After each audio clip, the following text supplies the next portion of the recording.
Membagi waris itu ada yang pertama adalah cara seperti yang disebutkan dalam Al-Quran, hadis Nabi yang disebut oleh para ulama ahli faraid.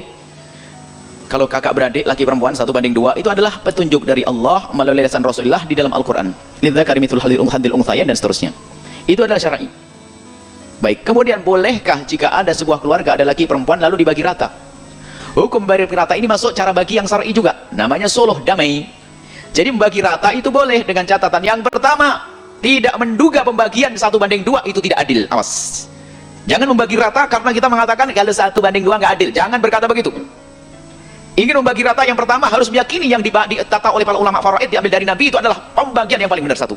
Yang kedua adalah harus dengan sukarela dari pihak yang lebih besar, pihak laki-laki yang merelakan, bukan dipaksa. Kalau pihak laki-laki yang mengatakan baiklah dek kak bagi rata saja, oh boleh. Kalau pihak laki-laki tidak menghendaki, ketahuilah tidak boleh siapapun membagi. Karena apa? Haknya laki-laki kalau dibagi rata nanti akan terkurangi.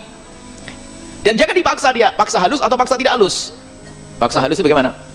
Masa kamu sebagai kakak beradik dan akhirnya tidak enak mengiyakannya, nggak begitu. Kakak adik saja kok beda-beda, kamu punya tamak ya, digituin kan takut, ya enggak.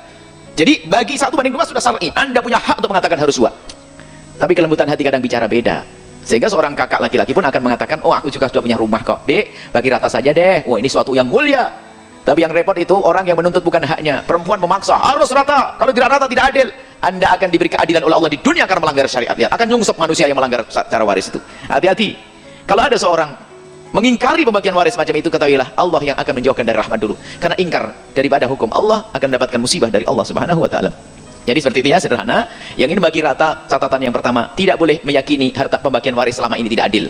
Yang kedua adalah harus dari pihak yang lebih banyak bagiannya, merelakan terlebih dahulu dengan rela yang sesungguhnya, baru itu namanya damai atau suluh. Damai saja yuk bagi. Bahkan mungkin tidak perlu pakai pembagian. Karena punya rumah 3 ya sudahlah, saya rumah yang pinggir sana, saya ini. Kadang-kadang beda. Misalnya apa? Sawah sukarela, boleh-boleh saja. Selesai hak milik dibagi-bagi, itu sah, namanya damai. Kurang lebihnya gimana dek kak? Saling memaafkan, indah pelukan, ciuman, indah kakak beradik.